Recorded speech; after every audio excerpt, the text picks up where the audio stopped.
So இப்போ வந்து நம்ம வந்து நம்மளுடைய site.db கிரியேட் பண்ணிட்டோம் ரைட். ஸோ இப்போ நீங்கள் பார்த்தீங்க அப்படின்னா நம்மளுடைய flask.db பாருங்கள். ஸோ இதை நான் இப்போ வந்து டெலீட் பண்ணி விட்டுறேன், இதை மினிமைஸ் பண்ணிக்கிறேன். ஓகே, ஸோ இப்போ flask.blog.py பார்த்தீங்க அப்படின்னா இதில் வந்து நம்மளுடைய கிளாஸ் இருக்குது, நம்மளுடைய ரவுட்ஸ் எல்லாமே இருக்குது. ஸோ எவ்வளோ லெங்க்த்தாக இது இருக்குன்னு பார்த்தீங்களா? ஸோ இப்போ நம்ம என்ன பண்ண போகிறோம் அப்படின்னா இந்த மாடல்ஸுக்கு தனியாக வந்து ஒரு ஃபைல் ஒன்று க்ரியேட் பண்ண போகிறோம். ஓகே, அண்ட் ஸோ இந்த மாடல்ஸ் தனியாக க்ரியேட் பண்ணும்போது என்ன ஆகும், நமக்கு வந்து மாடல் ஃபைல் வந்து தனியாக நம்ம வந்து நம்மளுடைய ஹேண்டில் பண்ணுறதுக்கு வந்து ஈஸியாக வந்துடும். ஓகே, ஸோ அதுக்கு நம்ம என்ன பண்ணலாம் அப்படின்னா இங்கே போய் நியூ ஃபைல் ஒன்று க்ரியேட் பண்ணலாம். ஸோ models.py அப்படின்னு சொல்லிட்டு நான் ஒன்று க்ரியேட் பண்ணுறேன். அண்ட் இந்த models.pyக்குள்ளே நம்மளுடைய மாடல்ஸை வந்து எடுத்துக்கலாம். ஓகே, ஸோ இது வந்து user model and post model right. So இதை நான் எடுத்துக்கிறேன். அண்ட் இது வந்து டேட் டைமை வந்து இன்ஹெரிட் பண்ணுது கேட்டா. ஸோ ஃபர்ஸ்ட் நான் என்ன பண்ணுறேன்னா from flask blog, so flask blog அப்படிங்கக்கூடிய இந்த பேக்கேஜில் வந்து நான் என்ன சொல்கிறேன் அப்படின்னா import DB. So DB import பண்ணுறோம். அண்ட் அதே மாதிரி இங்கே வந்து டேட் டைம் வேணும் ரைட். ஸோ இந்த டேட் டைம் வந்து இங்கே இம்போர்ட் பண்ணியிருக்கோம். ஸோ இதை வந்து நான் இங்கே போயிட்டு டேட் டைமை இம்போர்ட் பண்ணிக்கிறேன். சரியா? ஸோ இப்போ வந்து நம்மளுடைய மாடல் ரெடி ஆகிடுச்சு. ஸோ இங்கே போயிட்டு இதை நான் கட் பண்ணி விட்டுக்கிறேன். ஸோ இப்போ SQLAlchemy எல்லாமே வந்துடுச்சு. ஸோ இப்போ நம்ம வந்து என்ன பண்ணணும் அப்படின்னா நம்மளுடைய மாடலை இங்கேயும் இன்ஹெரிட் பண்ணணும் ரைட். ஸோ இப்படி பண்ணும்போது நமக்கு என்ன ஒரு பிரச்சனை வரும் அப்படின்னா சர்க்குலர் இம்போர்ட் அப்படின்னு சொல்லிட்டு பிரச்சனை வரும். ஸோ இப்போ நான் சொல்கிறேன் ஃப்ரம் மாடல்ஸ். ஸோ இங்கே வந்து ஃபார்ம்ஸ் நம்ம இம்போர்ட் பண்ண மாதிரி தான். Okay, from models import user post. Okay, இப்போ நான் கொடுத்தேன் அப்படின்னா சேவ் பண்ணும்போது பாருங்கள் நமக்கு சர்க்குலர் இம்போர்ட் அப்படின்னு சொல்லிட்டு எரர் வரும். ஸோ இம்போர்ட் பண்ணுறதுக்கு பாசிபிள் இல்லை அப்படின்னு சொல்லிட்டு எரர் வருது. ஸோ இதை அவாய்ட் பண்ணுறதுக்கு நம்ம என்ன பண்ண போகிறோம் அப்படின்னா இந்த மொத்த சிஸ்டத்தை நம்ம வந்து ஒரு பேக்கேஜாக கன்வெர்ட் பண்ண போகிறோம். ஓகே, ஸோ அப்படி பேக்கேஜாக கன்வெர்ட் பண்ணும்போது என்ன ஒரு அட்வான்டேஜ் அப்படின்னா நமக்கு இந்த சர்க்குலர் இம்போர்ட் வராது. அண்ட் நம்மளுடைய தேவைக்கேற்ற மாதிரி நம்ம கஸ்டம் பேக்கேஜஸையும் நம்ம வந்து நம்மளுடைய சைட்குள்ளே பில்ட் பண்ணிக்க முடியும். ஓகே, ஸோ இந்த வீடியோவில் ஸோ இது எப்படி பண்ணுறது அப்படின்றத நம்ம பார்க்கலாம். சரியா? அதுக்கு நான் வந்து ஒன்றும் இல்லை, ஃபஸ்ட்டு வந்து ஒரு ஃபோல்டர் ஒன்று க்ரியேட் பண்ணுறேன். ஃபஸ்ட்டு ஒரு ஃபோல்டர் ஒன்று க்ரியேட் பண்ணுறேன். இதை வந்து நம்ம வந்து ஃப்ளாஸ்க் பிளாக்னே சொல்கிறோம். ஃப்ளாஸ்க் பிளாக் இந்த மாதிரி ஒரு ஃபோல்டர் ஒன்று க்ரியேட் பண்ணுறேன். இந்த ஃபோல்டருக்குள்ளே இது ஒரு பேக்கேஜ் அப்படின்னு சொல்கிறதுக்காக நம்ம வந்து ஒரு init ஃபைல் ஒன்று க்ரியேட் பண்ணோம். init அப்படின்னு சொல்லிட்டு ஒரு ஃபைல் init.py அப்படின்னு சொல்லிட்டு ஒரு ஃபைல் க்ரியேட் பண்ணுறேன். ஓகே, ஸோ இப்போ நான் என்ன பண்ணுறேன் அப்படின்னா என்னுடைய எல்லாத்தையும் ஸ்டாட்டிக்கு, டெம்ப்ளேட்டு, ஃப்ளாஸ்க் பிளாகு, இது எல்லாத்தையுமே நான் வந்து இதுக்குள்ளே மூவ் பண்ணிடுறேன். ஓகே, இந்த ஃப்ளாஸ்க் பிளாகை மட்டும் விட்டுருவோம். சரியா? இது எல்லாத்தையும் நான் எடுத்து இதுக்குள்ளே மூவ் பண்ணிட்டேன். சரியா? ஸோ இப்போ என்ன ஆகும், நமக்கு வந்து இந்த flask.py வந்து நமக்கு தேவையான இதெல்லாம் இருக்குது. ஓகே,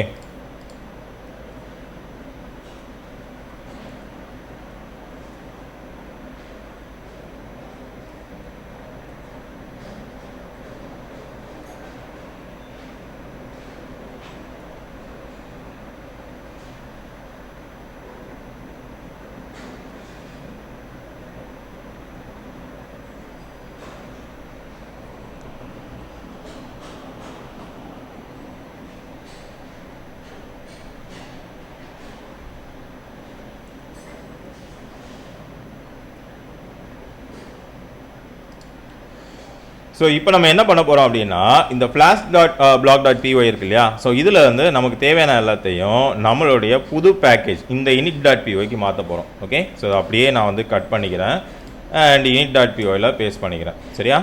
ஸோ அதே மாதிரி இப்போ நம்ம வந்து இப்போ எப்படி மாடல் கொண்டு போட்டோமோ அதேமாதிரி ரவுட்ஸு கொண்டு கொடுத்துடலாம். Okay, routes.py.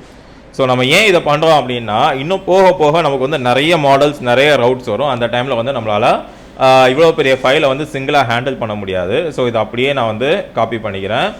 ஓகே, இதை அப்படியே நான் கட் பண்ணிவிட்டு இந்த routes.pyல நான் பேஸ்ட் பண்ணிக்கிறேன். சரியா?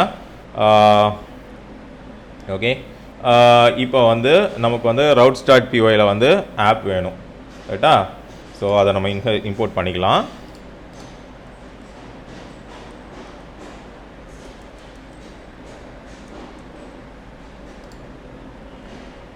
இங்கே போயிட்டு from Flask blog import app சரியா. ஸோ இப்போ வந்து நம்ம ஆப்பை வந்து இம்போர்ட் பண்ணிட்டோம் இங்கே. ஓகே, இந்த Flask blog அப்படின்ற பேக்கேஜில் வந்து இம்போர்ட் பண்ணிக்கோ அப்படின்னு. ஸோ இது என்ன ஆகும் அப்படின்னா, இது போயிட்டு இங்கே செக் பண்ணணும் இந்த Flask blog அப்படின்ற பேக்கேஜுக்குள்ள இந்த init.py ஃபைலில் வந்து நம்ம வந்து ஆப் வந்து இனிஷியேட் பண்ணியிருக்கோம். இங்கே பார்த்தீங்களா, ஆப் வந்து இனிஷியேட் பண்ணியிருக்கோம். அந்த ஆப்பை வந்து நம்ம இங்கே வந்து கால் பண்ணி யூஸ் பண்ணிக்கிறோம். ஓகே, ஸோ இதுதான் இதோடைய ஃபங்க்ஷனாலிட்டி சரியா. ஸோ இப்போ நம்ம என்ன பண்ண போகிறோம் அப்படின்னா, நம்மளுடைய app.py அதாவது init.py ஃபைலில் போயிட்டு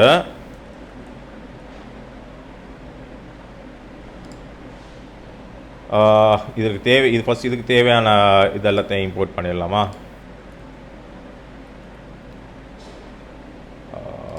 from Flask import render template அதே மாதிரி URL for flash redirect. Okay, I think almost எல்லாமே இதாக இருக்குன்னு நினைக்கிறேன். ஓகே, இன்னும் ஆப்பை வந்து நம்ம வந்து இன்ஹெரிட் பண்ணணும்.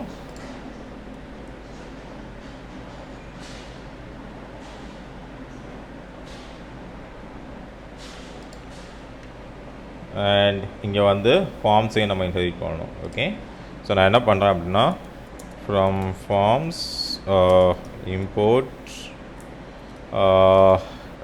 registration form, அடுத்து வந்து login form. ஓகே, ஸோ இப்போ வந்து நம்மளுடைய ஆப். ஓகே, ஸோ இப்போ வந்து இதை இப்படியே கொடுத்தா வேலைக்கு ஆகாது, ஏன்னா இது வந்து Flask blog உள்ளே இருக்குது. ஸோ நம்ம என்ன பண்ணணும், Flask blog அப்படின்னு கொடுக்கணும். Flask blog dot forms. Okay, so அதே மாதிரி Flask blog டாட் மாடல்ஸ். ஏன்னா ரெண்டுமே முன்னாடி வந்து நம்ம டாட் மாடல்னு கொடுத்தோம், ஏன்னா அது வந்து நம்மளுடைய Flask blog ஃபைல் எங்கே இருந்துச்சோ அதுலேருந்து டைரெக்டாக எடுத்துக்கிச்சு ரைட்டா. ஆனால் இப்போ வந்து நம்ம வந்து Flask blog அப்படிங்கக்கூடிய ஒரு ஃபோல்டருக்கு உள்ளே கொடுத்துருக்கோம். ஓகே, ஸோ அந்த இதை வந்து நமக்கு எடுத்துக்கலாம். ஓகே, அதே மாதிரி நம்ம வந்து Flask blogல வந்து ஆப்பை இம்போர்ட் பண்ணிக்கலாம். So from Flask blog import app. Okay, so இப்போ நம்மளுடைய routes.pyல உள்ள எரர்ஸ் எல்லாமே சால்வ் ஆகிடுச்சு. ஓகே, ஸோ இப்போ வந்து நமக்கு எந்த எரருமே இல்லை, நம்மளுடைய init.py ஃபைல்லையும் இல்லை, அண்ட் மாடல்ஸ்லையுமே நமக்கு வந்து எந்த எரருமே இல்லை. ஓகே, ஸோ நம்ம இப்போ என்ன பண்ண போகிறோம் அப்படின்னா, இந்த Flask blog.py இருக்கு இல்லையா, ஸோ இது வந்து ஜஸ்ட் நம்ம வந்து ரன் பண்ணிக்கிறதுக்காக மட்டும்தான் நம்ம வந்து யூஸ் பண்ண போகிறோம். ஓகே, ஸோ அதுக்காக நம்ம என்ன பண்ணுறோம் அப்படின்னா, ஃபஸ்ட்டு நம்மளுடைய இங்கே init.py ஃபைலில் போயிட்டு நம்மளுடைய ரவுட்ஸ் வந்து இம்போர்ட் பண்ணிக்கலாம். So from Flask blog import routes. Okay, நம்மளுடைய ரவுட்ஸை வந்து நம்மளுடைய init ஃபைலில் இம்போர்ட் பண்ணுறோம். ஸோ அப்படின்னா தான் இதுக்கு தெரியும், ஓ நமக்கு வந்து இங்கே ரவுட்ஸ் ஃபைல் ஒன்று இருக்குது, அந்த ரவுட்ஸ் ஃபைலில் தான் நமக்கு தேவையான ரவுட்ஸ் எல்லாத்தையும் நம்ம வந்து இன்ஹெரிட் பண்ணணும் அப்படின்றது. அப்போ தான் அதால் அண்டர்ஸ்டாண்ட் பண்ணிக்க முடியும். ஓகே, ஸோ அடுத்து நம்ம என்ன பண்ண போகிறோம் அப்படின்னா,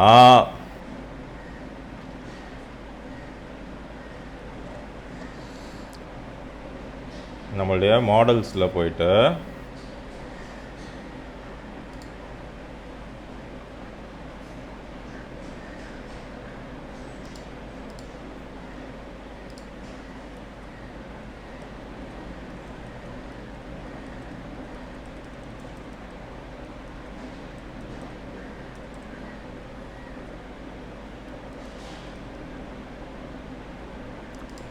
ஸோ இப்போது இந்த Flask blog.py நம்ம வந்து ரீநேம் பண்ணிக்கலாம், run.py அப்படின்னு சொல்லிட்டு நம்ம ரீநேம் பண்ணிக்கலாம். ஏன்னா இதை வந்து நம்ம ஜஸ்ட்டு இதை வந்து ரன் பண்ணுறதுக்காக மட்டும்தான் நம்ம யூஸ் பண்ண போகிறோமே ஒழிய வேறு எதுக்காகவும் நம்ம வந்து இதை யூஸ் பண்ண போகிறது கிடையாது. ஓகே, ஸோ இப்போ நான் என்ன பண்ணுறேன் அப்படின்னா, python 3 run.py அப்படின்னு நான் கொடுக்குறேன்.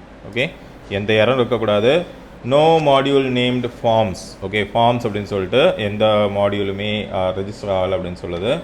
init.py line number 2. Okay, from Flask blog.forms. Flask blog.forms. Okay, so இப்போ சேவ் பண்ணிட்டு மறுபடியும் ரன் பண்ணோம் அப்படின்னா நம்மளுடைய சர்வர் ஆக்டிவ் ஆகிடுச்சு. ஓகே, இப்போ நான் ஹோம் போகிறேன். ஓகே ஹோமு அபவுட்டு லாகின் பண்ணுறேன். ஸோ சுரேந்தர் மனோ வச்சு நம்ம கொடுத்தக்கூடிய பாஸ்வேர்ட் கொடுத்தோம் அப்படின்னா லாகின் அன்சக்ஸஸ்ஃபுல்னு வருது. ஏன் நம்ம ஆல்ரெடி இங்கே வந்து ஸ்டாட்டிக்காக கொடுத்துருக்கோம். இந்த யூசர் நேம் அண்ட் இந்த பாஸ்வேர்டு இருந்தால் மட்டும் நீ வந்து எனக்கு வந்து சக்ஸஸ்ஃபுல்லாக கொடு அப்படின்னு சொல்லிட்டு இப்போ சேவ் பண்ணியிருக்கேன். பாஸ்வேர்டுக்கு வந்து பாஸ்வேர்டு ஓகே. இப்போ லாகின் கொடுத்தேன் அப்படின்னா சக்ஸஸ்ஃபுல்லாக லாகின் ஆகிடுச்சு அப்படின்னு சொல்லிட்டு வருது. அதே மாதிரி நமக்கு ரெஜிஸ்ட்ரேஷனும் ஒர்க் ஆகுது. ஸோ இந்த மாதிரி நம்ம வந்து நம்மளுடைய ஃபைலை ஸ்ப்ளிட் பண்ணி யூஸ் பண்ணிக்கலாம். சரி பாருங்கள், நமக்கு தெரியும் ஓகே யூனிக் ஃபைல்னால் இங்கே தான் இருக்கும். இப்போ ரவுட்ஸில் ஒர்க் பண்ணோம் அப்படின்னா நம்ம ரவுட்ஸ் வந்து இந்த இடத்துல தான் இருக்குது. நம்ம வந்து வேறு எங்கேயும் போகணும் அப்படின்ற அவசியம் இல்லை. அண்ட் அதே மாதிரி வந்து மாடல்ஸ் வேணும்னா மாடல்ஸ் கரெக்டாக இந்த இடத்துல இருக்குது அப்படின்றது நமக்கு வந்து தெரியும். ஸோ நம்மளுடைய ப்ராஜெக்டில் நம்ம எங்கே ஒர்க் பண்ணுறோம், என்ன ஒர்க் நடக்குது, இதை எப்படி நம்ம ஹேண்டில் பண்ணோம் அப்படின்ற டீட்டெயில்ஸ் எல்லாமே நமக்கு வந்து தெளிவாக தெரியும். நம்ம வந்து எவ்வளோ பெருசாக நம்ம ப்ராஜெக்ட் போனாலும் ஈஸியாக நமக்கு வந்து கண்டுபிடிக்க முடியும். ஓகே இந்த இடத்துக்கு போனால் நம்ம இதைத்தான் பண்ணுறோம், இந்த இடத்துக்கு போனால் நம்ம இதைத்தான் பண்ணுறோம் அப்படிங்கிறத நம்மளால் ரொம்ப ஈஸியாக கண்டுபிடிக்க முடியும். சரி, இப்போ அடுத்து நம்ம என்ன பண்ண போகிறோம் அப்படின்னா எப்படி வந்து ஒரு யூஸரை ஆத்தென்டிகேட் பண்ணுறது. நம்ம வந்து இப்போ வரைக்கும் நம்ம என்ன பண்ணியிருக்கோம், ஒரு டம்மியாக வந்து ஒரு டேட்டா போட்டிருக்கோம். இங்கே பார்த்தீங்கன்னா தெரியும் நம்ம routes.pyல இங்கே வந்து டம்மியாக நம்ம வந்து ஒரு டேட்டா கொடுத்துருக்கோம் ரைட். இந்த டேட்டாவை நம்ம எப்படி டேட்டா பேஸுக்கு அனுப்புறது அண்ட் அனுப்புன டேட்டா பேஸில் வந்து நம்ம டேட்டாவை எப்படி யூஸர் ஆத்தென்டிகேட் பண்ணுறது அப்படின்னு பார்க்கலாம்.